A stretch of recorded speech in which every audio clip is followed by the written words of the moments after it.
What's up, everyone? We are here with Sound Guy Mike. We are wrapping up season 6, so today we're just going to talk about highlights, some of our favorite episodes, and kind of reminisce on the past 6 months. Yeah, and can I make an announcement real fast? Yeah? It's my gosh, Ben, what? I know. I have 2 events that I'm helping with that I'd like to announce. The first is the Worldwide Gather Conference. We're doing it again. The same weekend in September 13th and 14th, 2024 in Provo, Utah. It was so good last year. You got to come. Yeah, it's going to be great. And one of the big changes is we're doing a youth track this year as well. Oh, cool. Yeah. The other announcement is very similar. We're doing a regional gather conference in Arizona. And a group in Arizona called All Arizona that's been planning a conference there and doing a number of activities for a whole decade. They reached out to us and said, hey, we've been doing this for a while. Would you all like to take it over this year and plan the conference? And they offered to sponsor it. So we're planning a conference, and it will be in Mesa, Arizona on April 20th of this year. So just in a few weeks. Sweet. And that one is free. So come to that one. Thank you to all the great donors there. So I'm excited about it. And Beautiful. Fun fact, the All Conference in Arizona was the first LGBTQ event I ever went to. Nice. Yeah, Full circle. So I'm excited to be helping to plan it. And this next one will be the last. Circles do. If that actually happens, I'll feel really weird about that comment one day. Oh, dear. Moving along. So that's actually a great way to kick it off, because our season kickoff for season 6 was a live event that we did at the Gather Conference, which was the first annual Gather Conference. Yeah. And what do you remember from that, Ben? I remember people asking me how to, like, one of the questions was, how do I deal with crushes in a healthy way? And I just said, I don't know. You're like, I don't. Yeah, I don't. Yeah. Unintentional foreshadowing for the season. Little did we know, 5 episodes later, hold on, which episode was that? It was just a few episodes later. Yeah, that was not even starting date was not even on my mind at the time. So yeah. What do you remember, Charlie? That was episode 7. I remember that you were really stressed before we started. And you were like running back and forth. I was like, Ben, if you're stressed, just stay back here and stop talking to people. You're like, so many people are talking to me. I was like, then hide behind this banner with me. It's really nice back here. Well, here's the thing. I had agreed to do too many things at the conference, so I was a little overwhelmed. And when we record, or when I'm in a teaching situation, I just get energized. So I was zero energy. I was exhausted. But once we started recording, I was like, yeah, this is great. I could do this all night. Yeah. So, see, here's what we need to do is we need to pull a Taylor Swift, and we need to put you inside of a janitor cart so that you don't have to talk to anyone until you're on stage. Honestly, I love that. I'm so down for that. Okay, boom, we're going to do it. I love talking to people, so yes. So before we get into the actual season, I have a few highlights here. So first off, a couple stats. So Charlie, can you read on, so we have 2 different platforms. We have audio and we have video on YouTube. So what are the 3 most listened to on audio by your so counts? our most listened to episode from season 6 was actually our first real episode, What Do I Do If Listening to Conference Hurts? And I think that makes sense given it was right after general conference and there was a lot of conversation about some of the talks. And so we discussed our feelings and thoughts and kind of processed through that. And so it was actually nice to be able to do that. It seemed like it was helpful for a lot of people to have a place to land. Yeah, and I honestly had a ton of feelings, and I think I got a lot of feedback from the episode. People just said thank you for being so open and honest. I was really proud of you for being more vulnerable. In sharing something that's currently that you're working through. I thought that was really There were brave. a lot of big vulnerable moments for you early. Is this Ben's season? Yeah. Wow. Finally, I have a season. This is his vulnerable era. We have a 5-to-1 ratio here. Just kidding. Yeah, by YouTube's count, that was the second most watched episode. The first one actually was Ben's very vulnerable episode, What If Being Single Doesn't Feel Right Anymore? Oh, yeah. What do you remember from that episode? I remember feeling so sure that it was the right thing to do. I remember, I was still nervous, but I was like, this is the right thing to do. Yeah. And so what's changed since then? I still feel that way. Okay, there you go. I'm still very single, though, but it was the right thing to do. Have you been on dates? I have been on some dates. How were they? Well, I don't want to talk. Well, I don't think it's appropriate for me to share stories without people's consent. I Like, knew you were gonna say that. I was just gonna see what you okay, said. like I don't want someone to like go on a date with me and then suddenly they hear my thoughts about it on the podcast. So, What would you say is something that you've learned by going on your dates? what have I learned by going on dating? Is I think mostly not very fun. Because you've never heard that before. Ben was just like, I feel like you're under this impression that like the perfect guy was gonna fall into your lap and be exactly where you are and have all the same like thoughts, feelings, experiences about like academia and religion. And I was like, Oh, the same thoughts and feelings about academia. I hadn't even hoped for it's that. like, okay, good luck with that. Yeah, I knew that wasn't the case, but I was hoping that was the case. That was not the case. Yeah, I've like just been. It's fun to get to know people, but yeah, I don't have a ton to say, I guess. Yep. That was our second most listened to, according to like audio. Yeah, so they were reversed on YouTube, but very, very close. Third place was, hold on, I just had it. What are you scared to ask a transgender person? Yeah, that was third here too. And that was pretty closely tied with how do I explain the church's stance on homosexuality? Yeah, exactly. Wow, very Interesting. consistent On across the YouTube platforms. and on That one podcasts. was really cool. Which one? The how do I explain the church's stance on homosexuality? I don't know. There was a whole lot of learning for me in this season, especially because that topic came up in a one way or another a few times throughout the season, including this last episode, and I mean it really places an emphasis on you having your grounding solidly with Heavenly Father and not worrying about the whirlwind around you. At least that's the big takeaway that I had. And like, it's not like that's new information, but just seeing it in that context, I think was really important for me personally. Yeah, totally. It sounded like you're going to share more about that. No, that's it. No, I just agree. I mean, I just agree. I said that. I mean, I feel like that's been a theme of my life.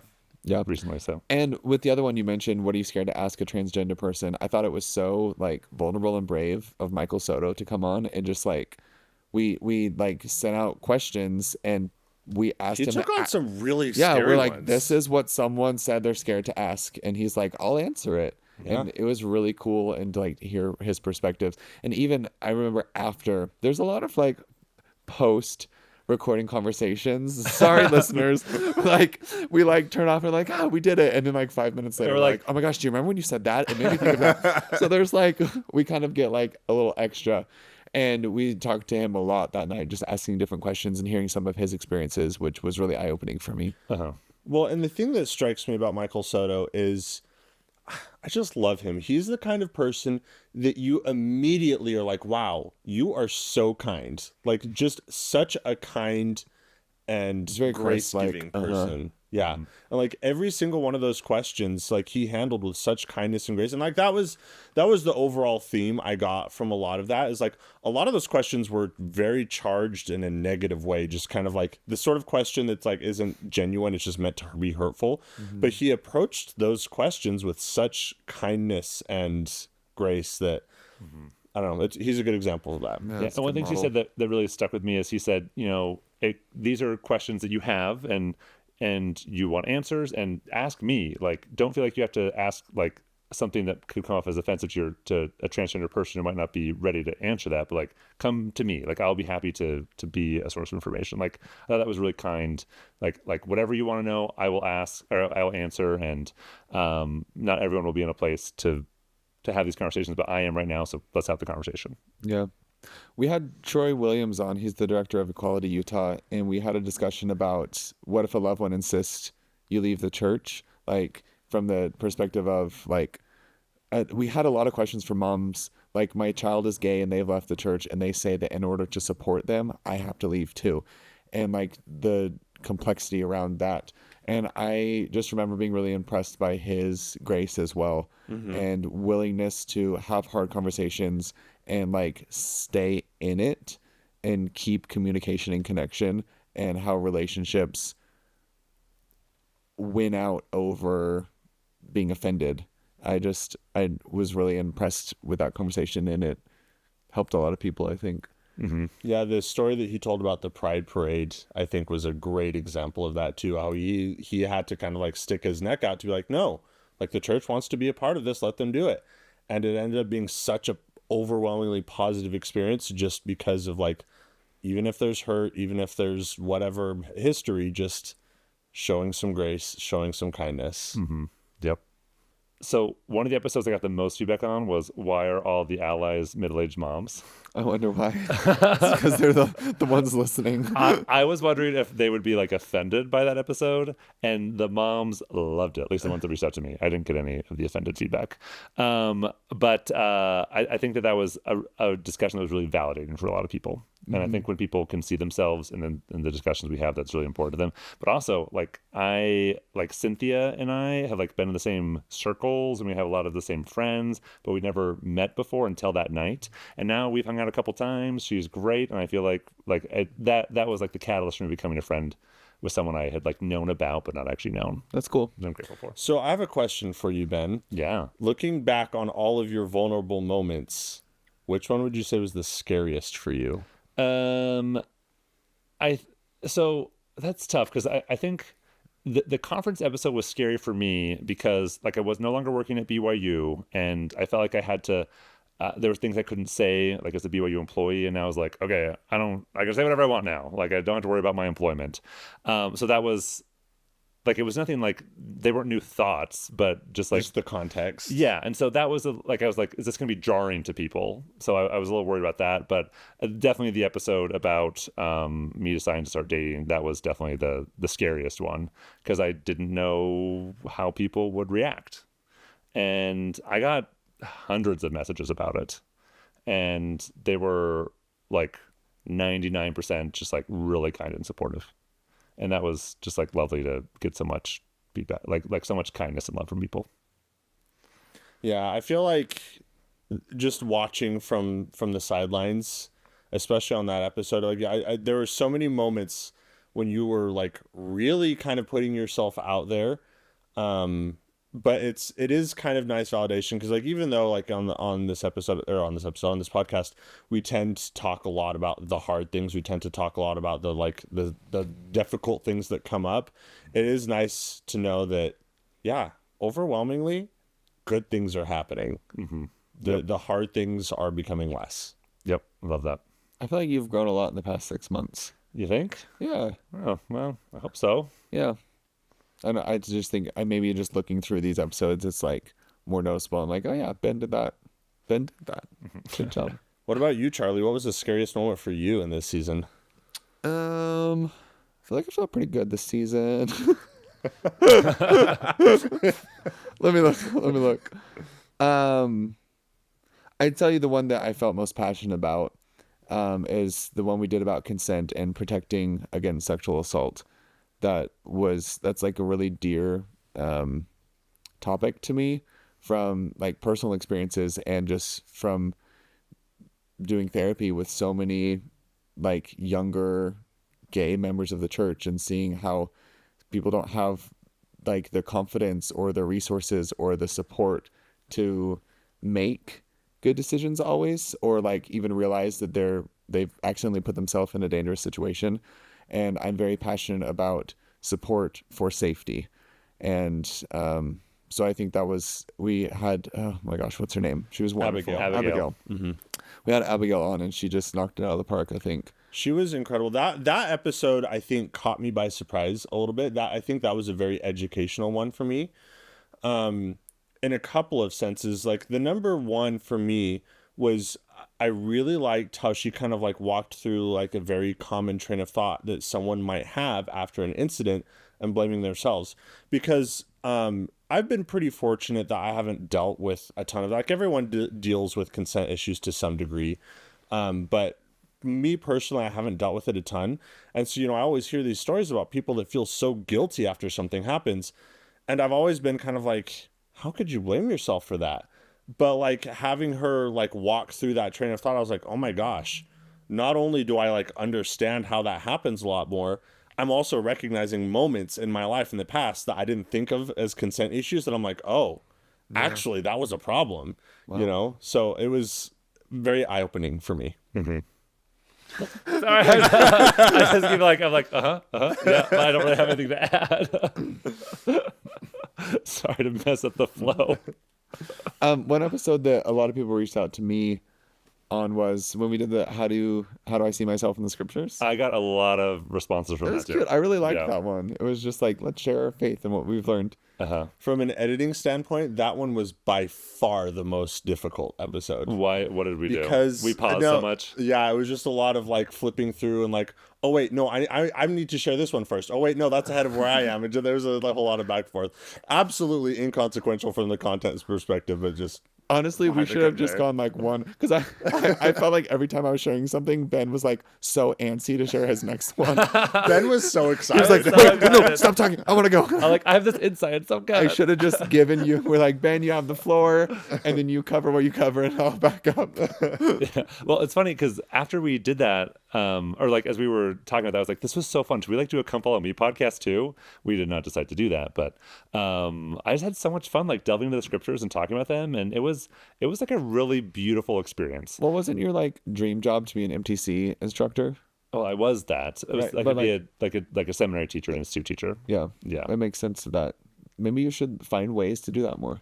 Well, I do. I mean, I love teaching, so yeah. But just like specifically about the scriptures, Yeah. because you love that. I Like do. you were like, I was almost like, oh my gosh, Ben, let me talk. I was like, but this story and this insight. But yeah, I was like, I think we probably should have talked beforehand about what we were going to share, so that we were a little more Yeah, organized. it was very different from the normal flow of Yeah. the podcast, I think. That's But it was funny. cool. Another funny behind the scenes moment for me was actually just this last episode, which we recorded tonight. Little peek behind the curtain there. What, 2 episodes in one night? Crazy. But Barbara was dying behind because like the camera was pointed at you guys while you're doing like the whole like milk thing and like milking cows and stuff, and like the conversation you were having was like kind of funny, and Barbara was like losing it off camera and trying so hard not to laugh. Oh, really? I didn't know that. And I was like sitting back here watching her try not to laugh, and that was making me have a hard time containing it. That's funny. It was a good moment. Can I share my least favorite episode? Oh, I just have one more comment about the scripture episode. No, Sorry, I just no one is surprised.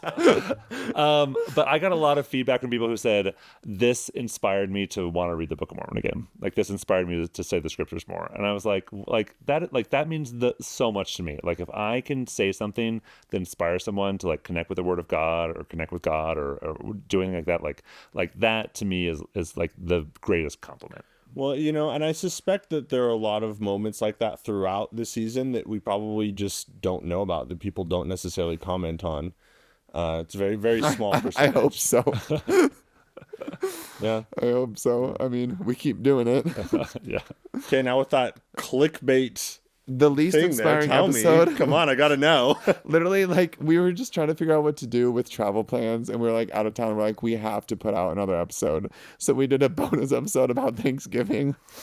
It was not good. If you listen to it, I apologize. It was like Thanksgiving hot takes.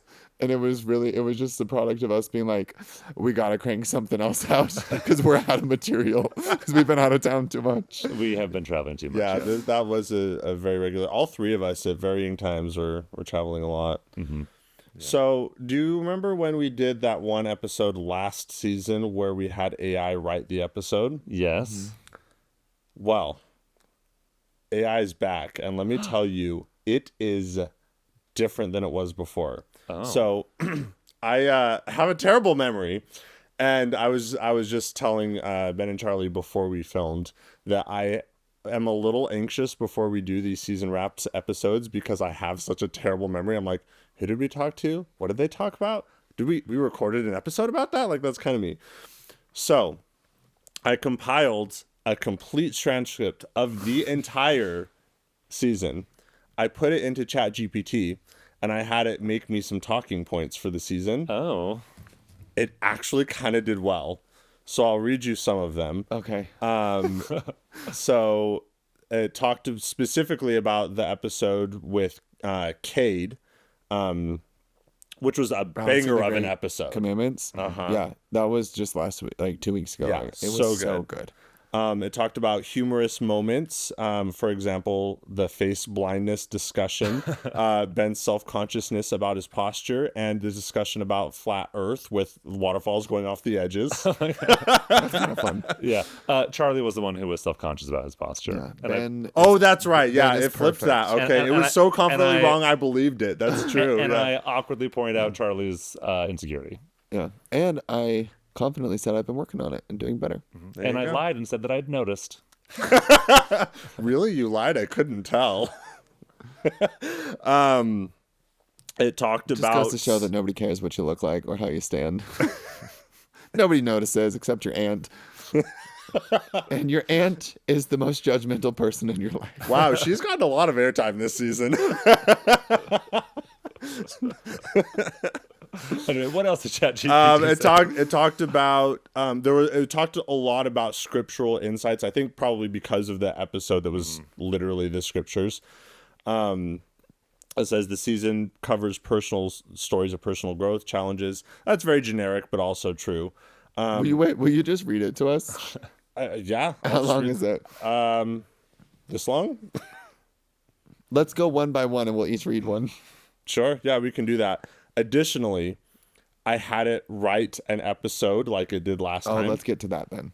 Okay, yeah, let's do that one. Please hold. Well, what else did it say? Sorry, I didn't mean to cut you off. No, that was pretty much it. And then it just, support and community. The importance of support and community is a recurring theme. The host and guests discuss the impact of empathy, allyship, and creating safe spaces within religious communities for LGBTQ plus individuals. Well, that is what we do. Yeah, no, I think it nailed it. Okay, so we have options here. We have one that's pretty accurate, including intro and outro, and unlike you two last episode, it nailed it. Okay, so we had a slight blunder like seven so we times. couldn't do the intro. I'm sorry. I just had to poke fun. Or we have a humorous version. That one. Let's do the do humorous that one. Okay. So the host is hosted by Ben and Charlie. The guest is Aaron, so I will play Aaron. We're gonna take a quick pause here. I'm gonna airdrop it to you guys so we can all Oh gosh. go together. We're ready. Okay. Just whatever this makes me say, this is not my. Okay. Disclaimer. Welcome to Questions from the Closet. I'm Charlie Bird, and today I forgot my socks. And I'm Ben Shalati, and I'm questioning Charlie's fashion choices. That is so bold of you to say.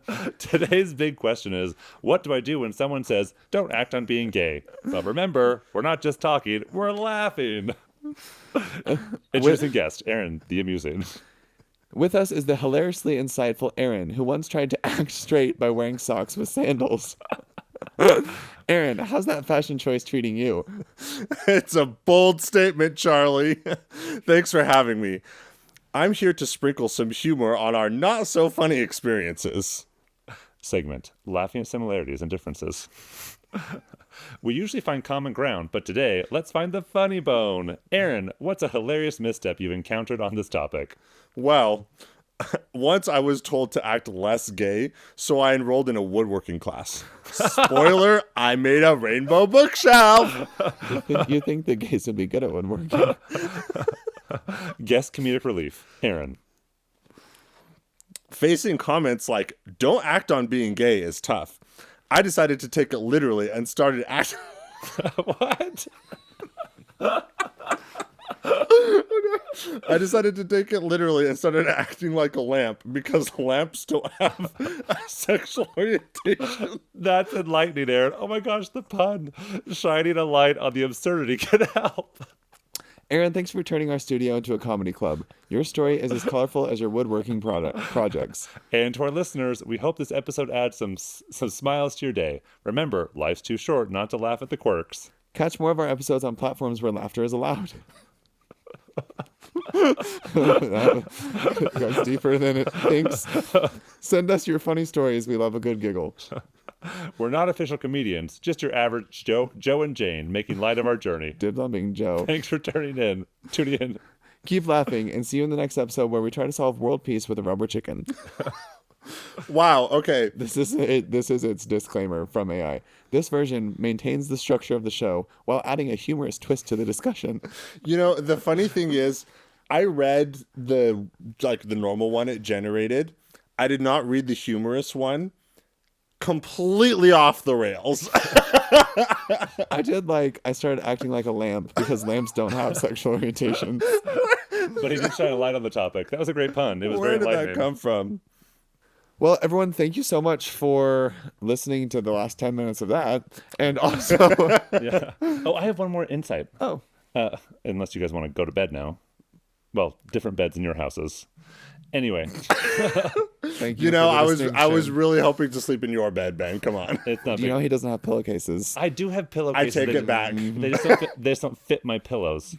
Anyway, but we did that episode on attachment styles with God with Tammy, and I hadn't read Attached yet, so I have read Attached, and I think I know what my attachment style is. Do tell. Having read it, so there is secure, which like half the people are, which means you're securely attached. Clearly, there's anxious, which means that you need reinforcement, like reassurance, and then if you're not getting reassurance, you like seek that reassurance by sometimes in unhealthy ways, and then avoidant, when someone gets close to you. Like there's more intimacy, you pull back from that, and then you then crave intimacy, and then love bomb them, and then they get closer to you, and then you then pull back again. It's a whole thing. I think I'm mostly secure with a bit of anxious. I think so too. Yeah. I can see that. Naturally, I am an extremely anxious person, and as I've dated more and I've matured more, I've become more secure. But yeah, very much the same way. Yeah, and I realized like I come from a very securely attached family, but we are also are constantly be like, I love you, I'm so glad you're here, just like this constant reassurance of like, I'm so glad you're my life, and so I just do that naturally. And so when I'm with people that don't do that, I'm like, oh, are they like? I just want people like regularly remind me that they love me. So we're also learning that words of affirmation is your primary love language. 100% it is. Okay. Yeah, There we go. so there you go, Charlie. Mine's gifts. So buy me things. All right then. That's a joke, but it was funny. Did you want me to say my attachment style? You already did, but Like you can in my relationship? yeah. I feel like now I'm secure. I was definitely anxious avoidant. There's the combination, a deadly combination.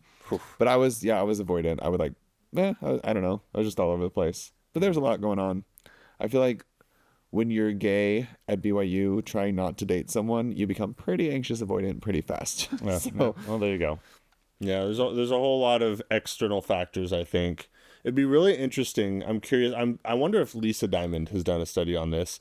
But I'm kind of curious if like attachment styles other than secure are significantly more common amongst gay people than others. I mean, I'm sure I'd it say is. anyone who's but- experienced like too much stress with too little support, yeah. that would be the case. We cannot end this season. We did not have Lisa Diamond as part of the season, Did we have her for every other season? except for like the first one. Wait, she wasn't this season? No. Oh my gosh. She was at my wedding, which was before the season. Can I tell you? I went to her house for dinner, and that was within the season. So we're Okay, we're Perfect. we're pseudo good. And I covered. sat next to her at the wedding, and let me tell you, She looked great, I huh? loved that experience. I got to meet her wife, and the two of them are just the bestest ever. They're and it's fun, and yeah. you know, because neither of them like grew up as members of the church, but they're here in this like gay Mormon wedding. They're like, what? They were like in shock and like peppering me with 1,000 questions, which I loved, and I answered like 2% of them. That's lovely. I honestly, they are great. Well, Lisa and I exchanged some emails, so there you go. And we chatted at your wedding. It was fun. Perfect. So to the listeners, thank you for listening. Thanks for supporting us. It's nice to have I don't know, it's nice to feel like we're making a difference. And it's also really fun to like get like the cultural pulse on what's happening and be able to like talk about it. It's a real honor. And we'll be back. Yeah. Don't know quite when, but we're all have a lot going on in the next few months. So Yeah, just keep an eye on the socials and on YouTube and also on whatever podcast platform you listen on. We will be announcing when season 7 is coming back. Can I ask a weird thing? Can Yeah. I ask like each of you and maybe me too, like what you feel like you need? like in life in general, Yeah, or like from listeners. I think the thing that I need from listeners is for people to share the podcast more often. Mm. I feel like, I mean, we don't always nail it, clearly, but I feel like we put out some really good content that I'm really proud of, and I just wish more people were aware of it. Yeah. Yeah. Like, I would say your honest feedback. We get a lot of support and a lot of people sharing, experiences and in the comments and in the emails and things like that. But I think, hearing some actual like feedback on, hey, I love it when you guys cover this kind of content, or I really wish you wouldn't cover that kind of content, or can you please go in this direction? Like tell us what you want. Give us some feedback. Mm-hmm. Says the person who doesn't read the emails. This is true. That is not my job. This is not my job. I love making more work for other people. That's my specialty. No, I think that's great, Mike. yeah. I guess I need like prayers of support. I think ever since getting married, it's been like really hard. Like all voices in my life have gotten way louder, like socially, and like my relationship has kind of become like under a cultural microscope, and it's a lot of pressure, and I'm starting to feel a lot of burnout, and I really care about this space and want to be doing this, and I'm noticing like a huge tiring pull on like my mind and my heart, and so I just want to be able to come, like when we start the next season, I want to not feel burnt out. Like I want to feel like invigorated, and so Yeah. That's something I've noticed. I mean, almost every time we record, you're like, oh, I don't want to do this today. Like I'm kind of tired of talking about gay stuff, and then we always record and you're like so thrilled it happens, but just like the idea I'm thrilled it's happened. But my life like socially has just like, it's just really heavy right now. There's like a lot happening that feels like out of control, and I want to protect myself and my relationship, and I also want to be able to like do this without, I don't know. Yeah. Mm-hmm. Like you want to live your life and share and teach, but also not feel like everyone's always watching you. Yeah. Mm-hmm. And commenting on you and making things up about you. That's true. I would love that. So whatever you do with that, that's what I need. Perfect. But I am grateful, and I like love this community that we have. Yeah. Really. And so just today I went to BYU. I play cards with the honor code office most Wednesdays, and as I was walking back, I was actually kind of in a hurry, and a student stopped me, and she was like, you're Ben Shalati? And I was like, I am. And she was like, I'm gonna start crying. Then she started crying, and then we like FaceTimed her mom, and she was like, my mom loves you. I was like, hello, your son's so lucky to have you, blah blah blah. And they're like, your podcast changed our lives. I'm like, that's so kind, and it's really nice to know that this is having a positive impact in helping families. Like, it is really nice to hear a mom say, my kid came out, I found your podcast, it helped us be closer together. You really do love words of affirmation. I really do. And so, I know that like the last few months have been really hard on you. And it's also like, it matters, like stories matter. Yeah. And, I want to keep elevating stories, sharing my own, and encouraging families to listen to the stories of the people, like their loved ones. Yeah, that's cool. Yeah.